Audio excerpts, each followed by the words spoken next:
But no, it's a privilege to be with you. And I'm going to be sharing some thoughts because we talk about the biblical perspective and prophecy, but I want to talk about the reality of what's going on in the Middle East today, Israel.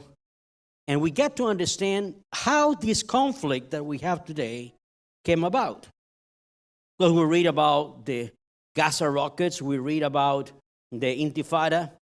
Where's all this coming from? So there is a beginning to this. And I want to, from the minutes that they gave me, I want to go through the understanding a little bit of what this is.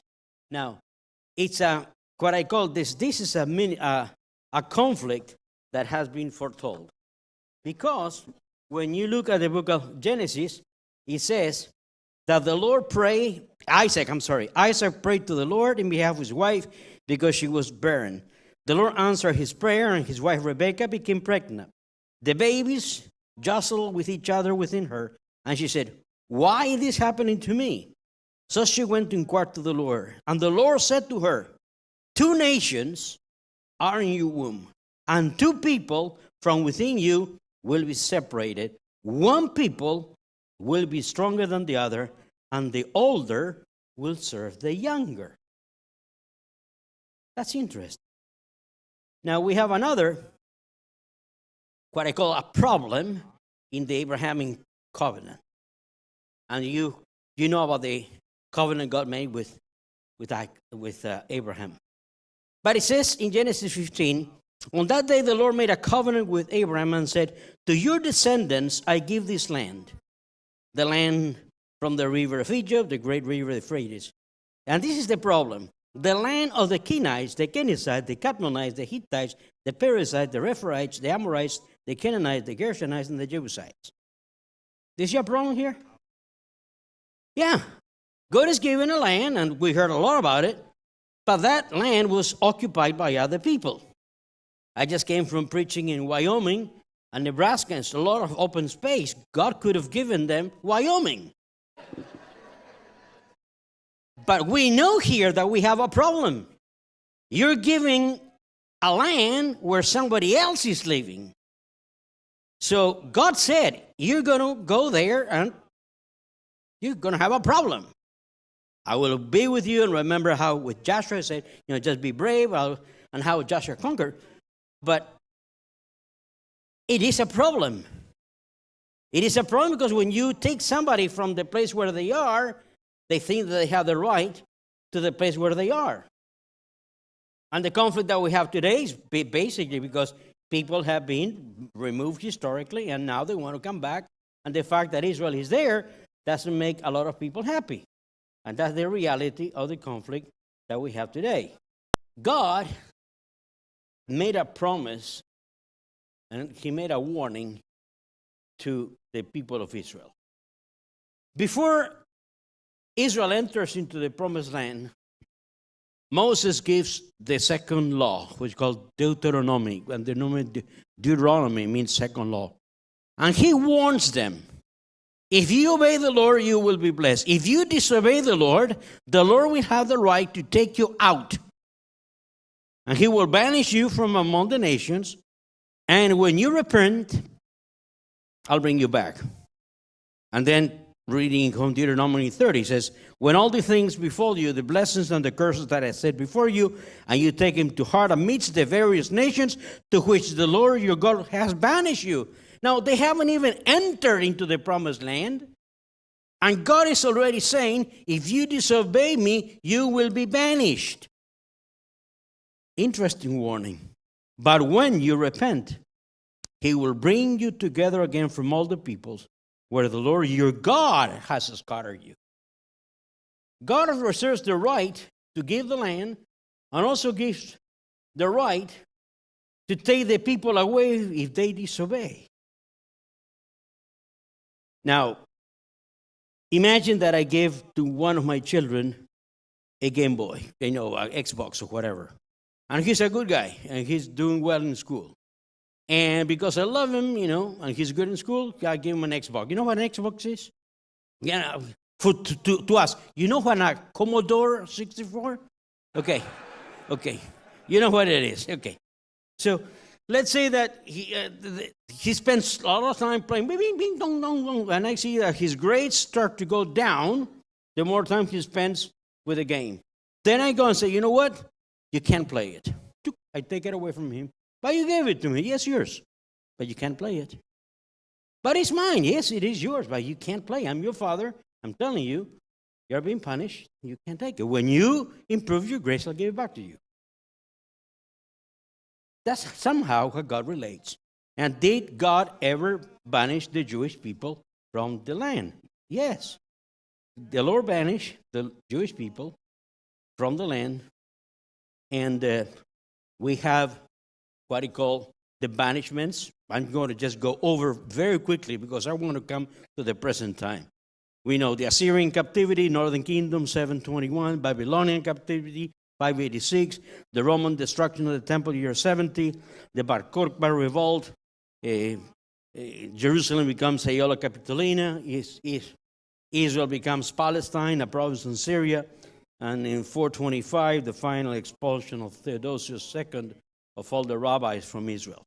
Now, then, everything history. And then the Jewish people are spread all over the world. I hear, Marty's background is from Poland, and everybody, or from Russia. I have Russian, have Poland. So our Jewish people, my background is Turkish. My family went to Turkey, Smyrna, and that's where we come from. But we're all Jewish, and we're all scattered. And God is calling. But today we have a problem. And let's go to the problem. Now, it all began with World War I. I don't know if you can see the details of that map. But this is the world in World War I in 1914, 1916. The Middle East is controlled by the Ottoman Empire. You see there, I don't know if you can see the colors, but it's the Ottoman Empire. And Ottoman was Turkey, and then Egypt was under British mandate. A little bit of what today is Sudan there was controlled by Italy.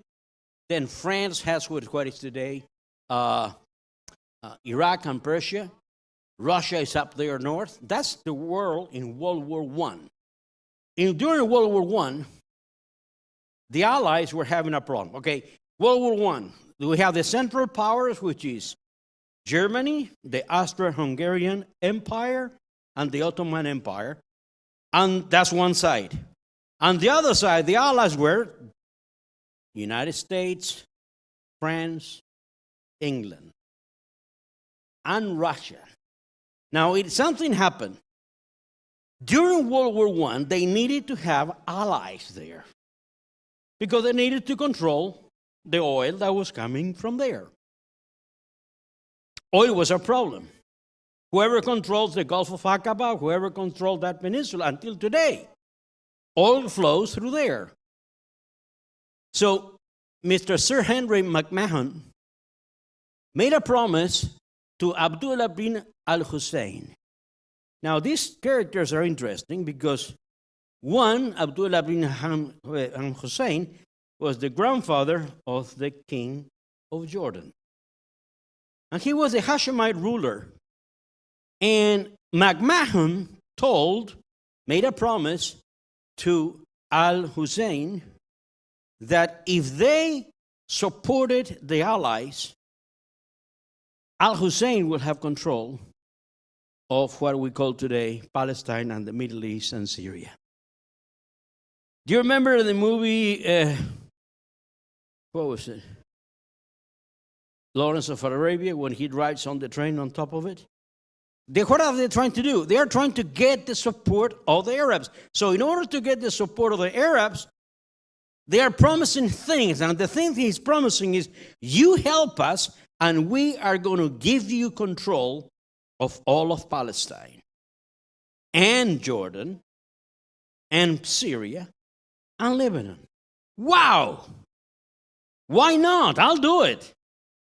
But on the other hand, there was a promise that was made to the Jewish people. And that promise, a promise was made to the Jews. Now, at the time, World War I, the Allies needed gunpowder.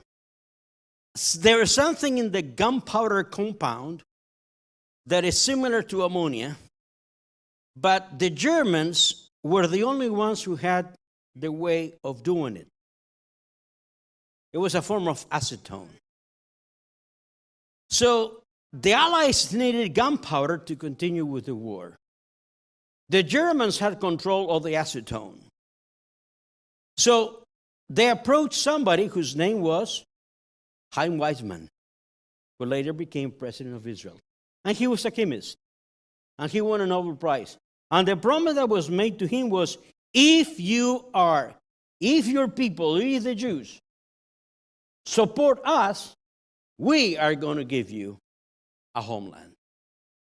So we have a promise made to the Arabs and a similar promise made to the Jews.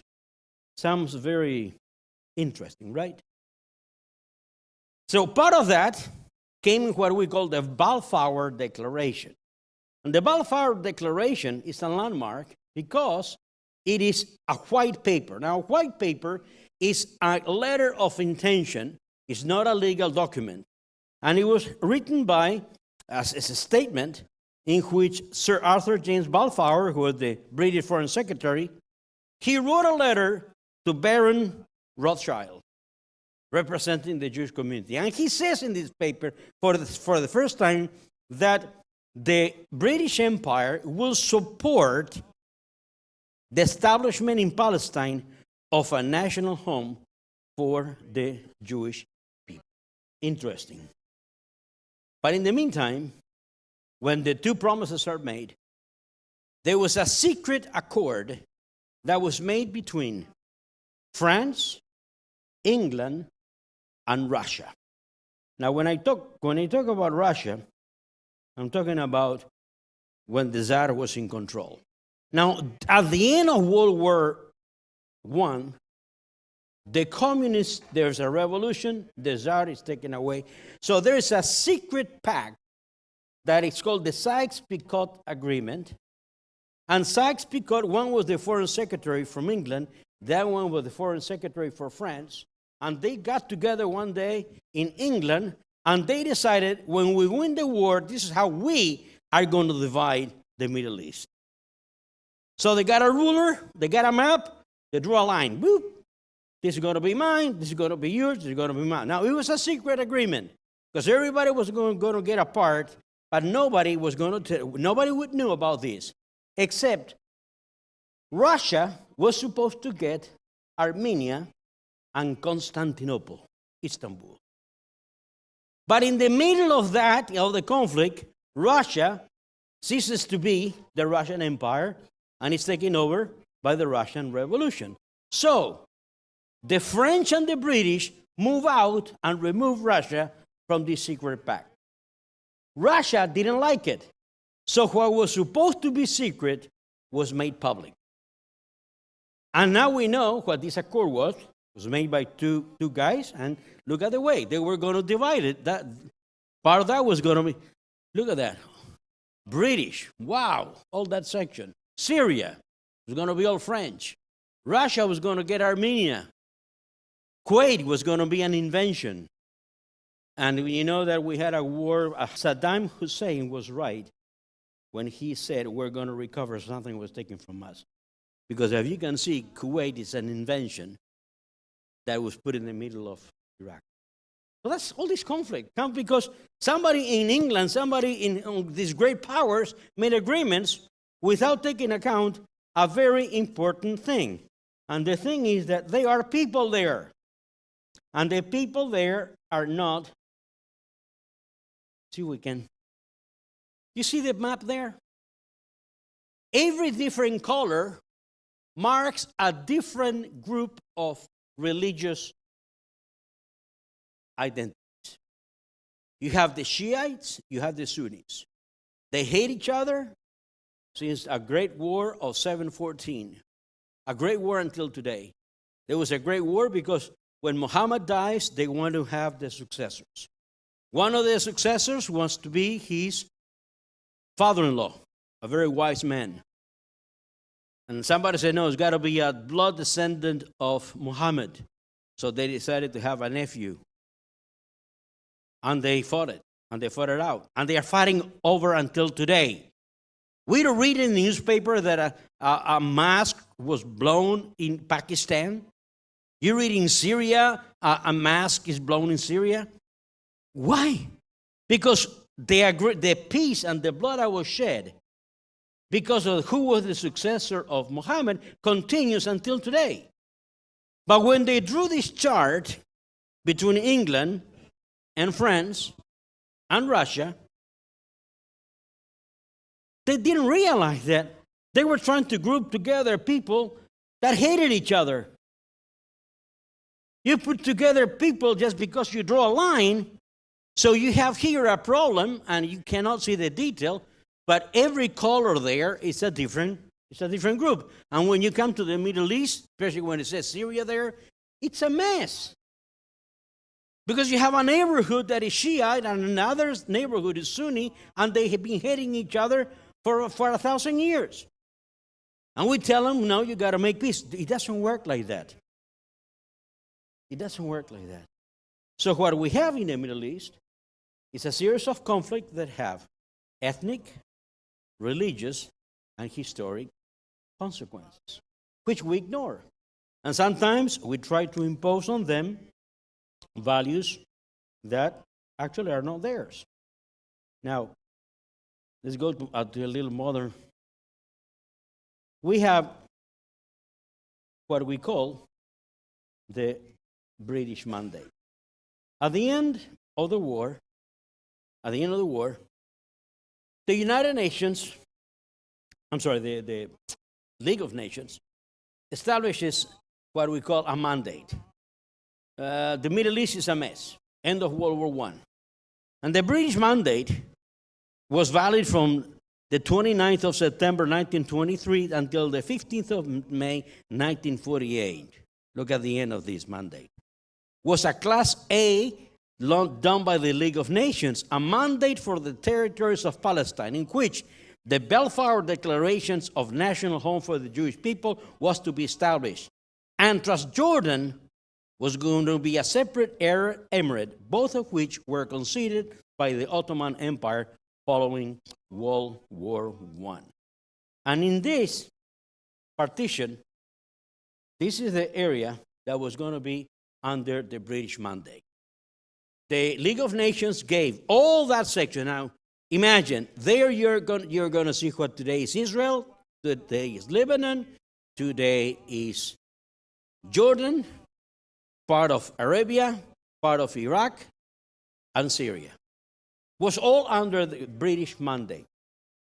And the British Mandate established that, okay, we're going to have control.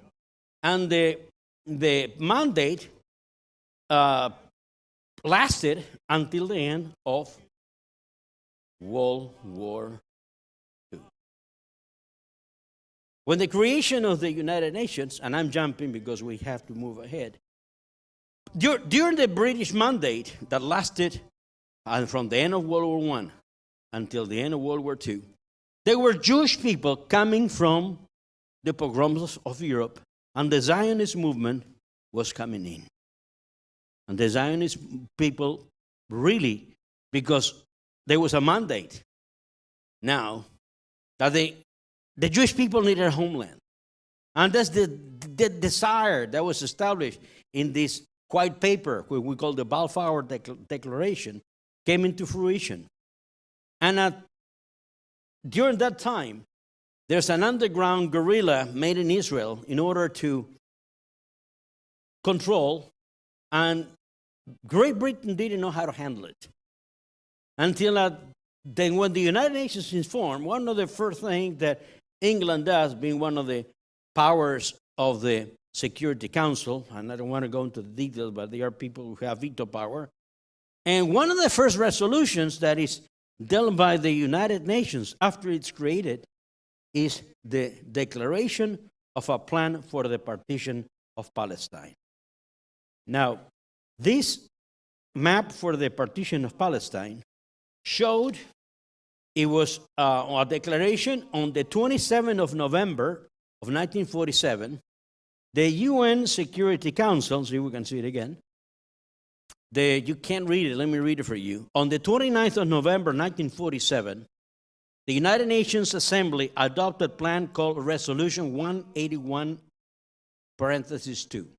The resolution recommended the creation of an independent and a Jewish state and a special international regime for the city of Jerusalem. The plan was accepted by the Jewish Agency for Palestine, despite its perceived limitations. The Arab leaders and governments rejected it and indicated an unwillingness to accept any form of territorial division. So this is something you got to bear in mind.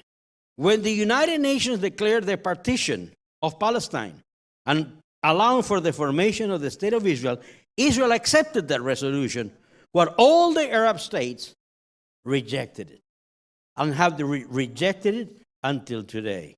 Now, the map that we have of that will show what it will look like. And this is what the United Nations established as the partition of Palestine. Now, if we can go to the next, we see that as consequence of this, the State of Israel is born. At the end of the declaration, it says, the British gave up.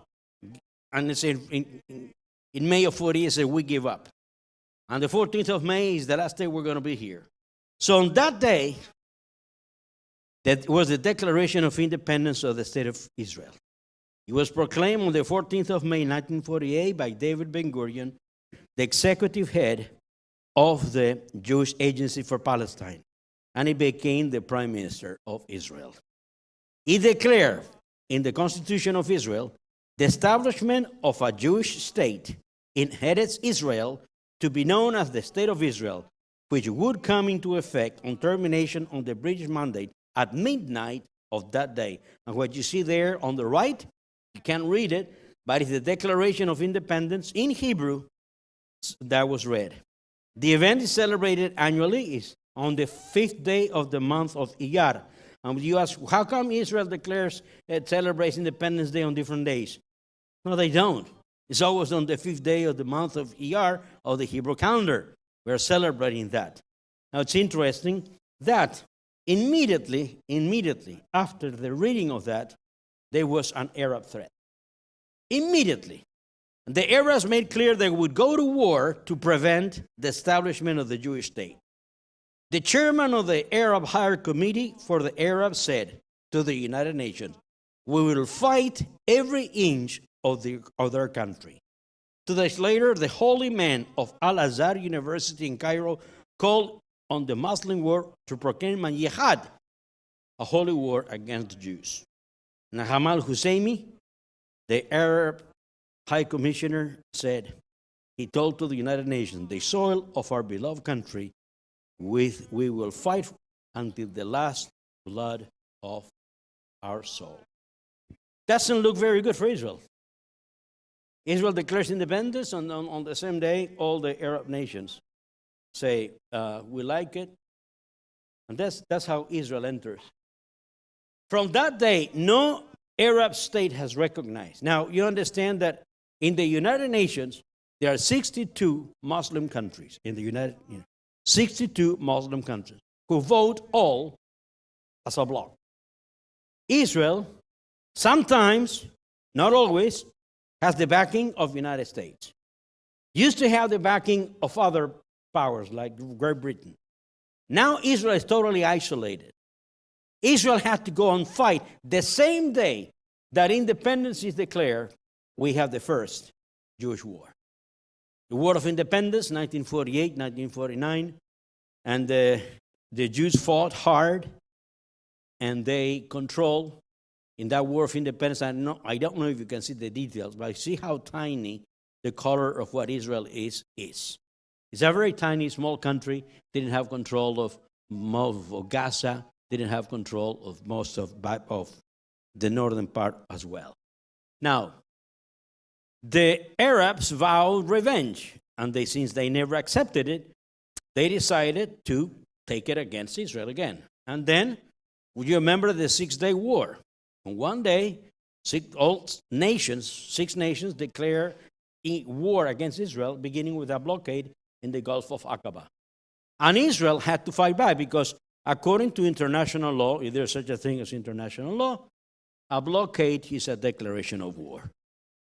And they blockaded Israel, so Israel fought back. And when they thought that they could destroy Israel in one day, in 6 days, Israel destroyed the combined armies of Jordan, Syria, Iraq, Arabia Saudi, and Egypt. Did I repeat all 5?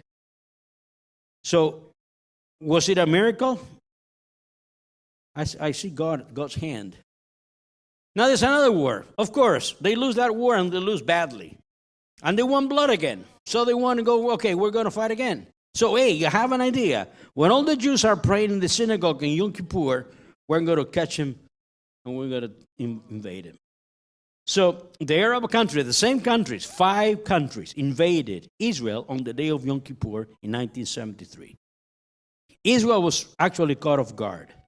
And at first, they began losing ground terribly. I have stories to tell. I have family who fought on that war, and we have amazing stories. I wish I had the time to give you the details, because you see the hand of God in the. There was a time when we thought we were going to lose Galilee. There were 11 tanks in the what we call the Golan Heights. There were 11 tanks, of which 5 were still usable from the Israelis. The Syrians had 750 tanks on the other side. And they saw these tanks that Israel had and said, no, it's a trick. Israel is not that stupid. This is a trap. And they held back and they fought. And you can see today a monument in the Battle of Almagord. Even a movie is made there. 11 tanks, 5 of which were usable. And the last bullets were from a shotgun from a nearby kibbutz. Only 3 Israeli soldiers survived. Held back 750 Syrian tanks. The Syrians thought, we're not going to fight. We're falling into a trap. And the same thing happened in Sinai. Israel was invading so fast that Israel even crossed to the other side of the Suez Canal. Remember that? And the United Nations said, no, you can't do that. You got to go back.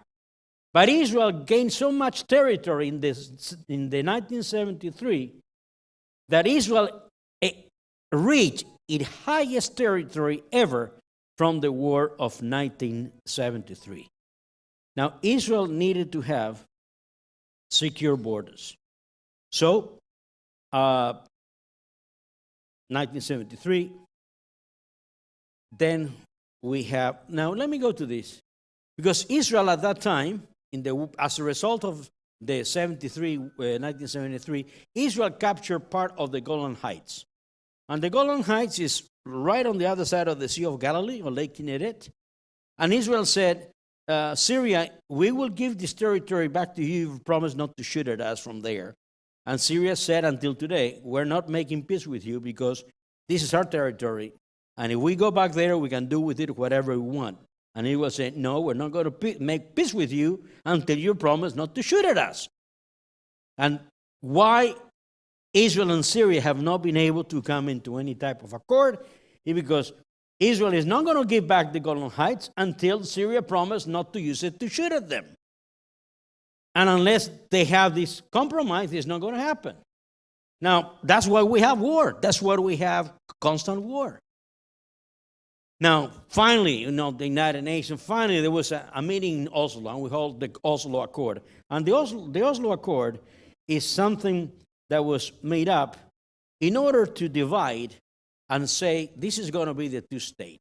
And even though you cannot see the details in the map, you perhaps can perceive that we have 3 regions there, the center, which is what is called the West Bank, and the Gaza Strip, we're going to be independent territories.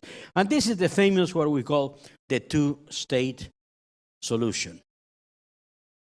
There's no solution. It's not even a ceasefire. Because just the fact that in Oslo, the Western powers decided to divide the state of Israel, it doesn't end up the problems that we have. One of the problems we have is the birth of radical Islam. And radical Islam, who was not part of the play, became part of the play. And let me briefly bring you up to what's happening there. The birth of radical Islam is when Afghanistan was ruled by a king.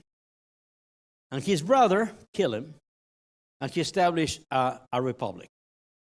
And that republic was in love with communism, to the point they even changed the flag to make the flag of Afghanistan a communist flag.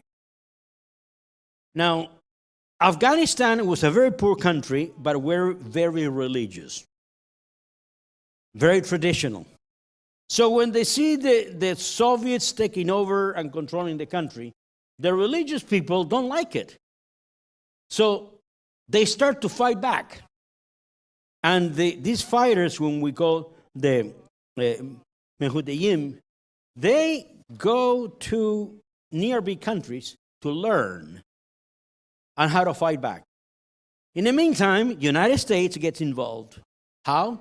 United States is supporting the fight of the guerrilla against the Russians. So United States, England, and France we give money and give weapons to the Mujahideen, and the Mujahideen are the ones fighting against the communists.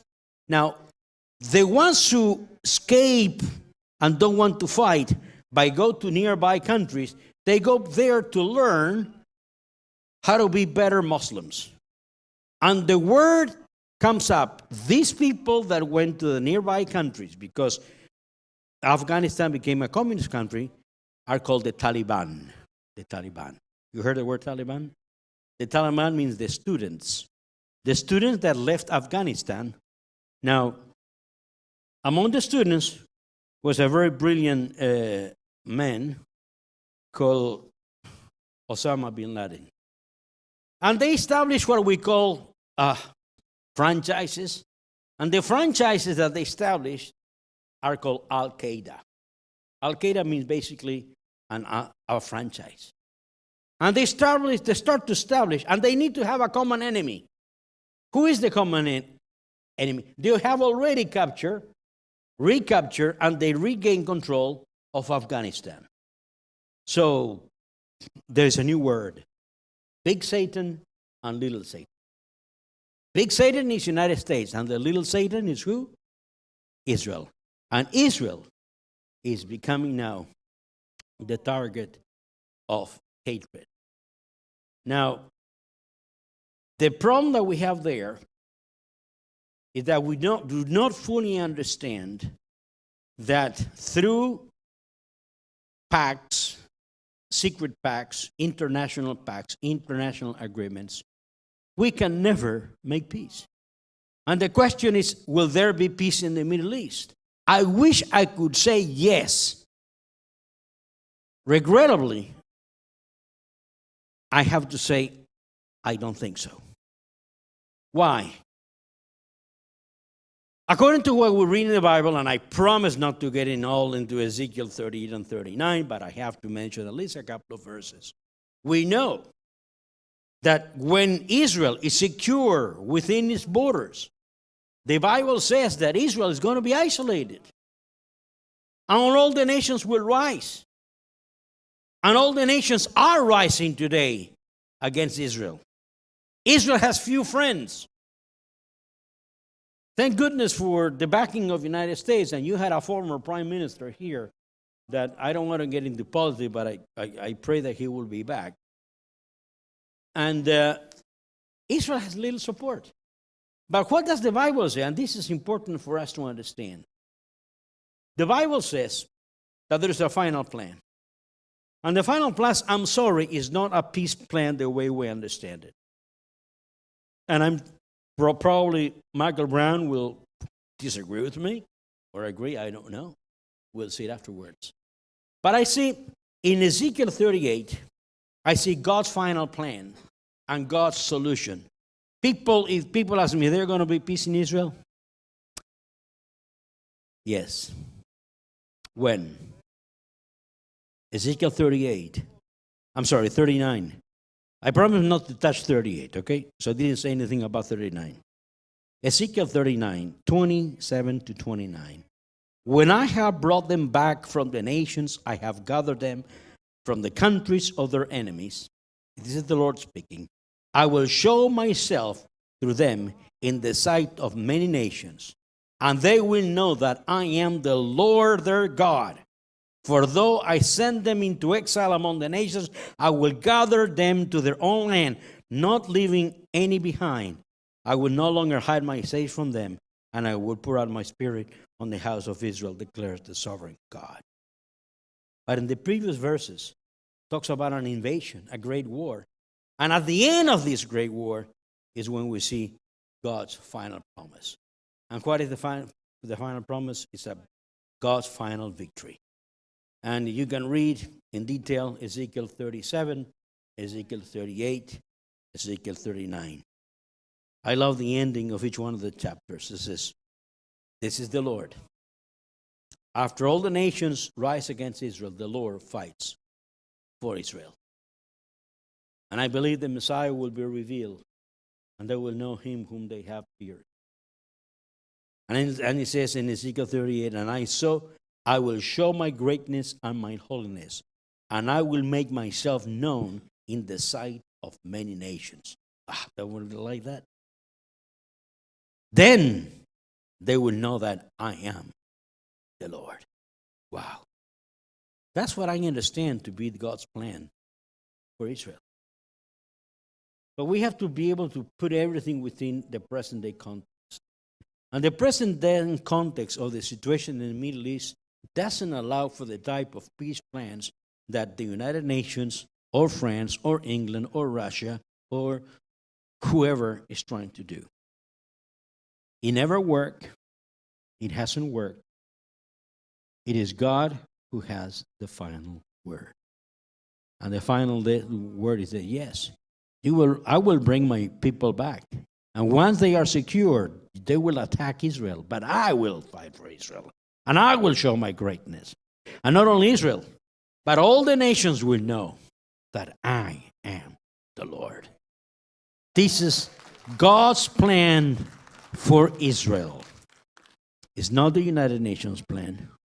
It's not United States plan. It's not Israel's plan. It's God's plan for Israel. Amen.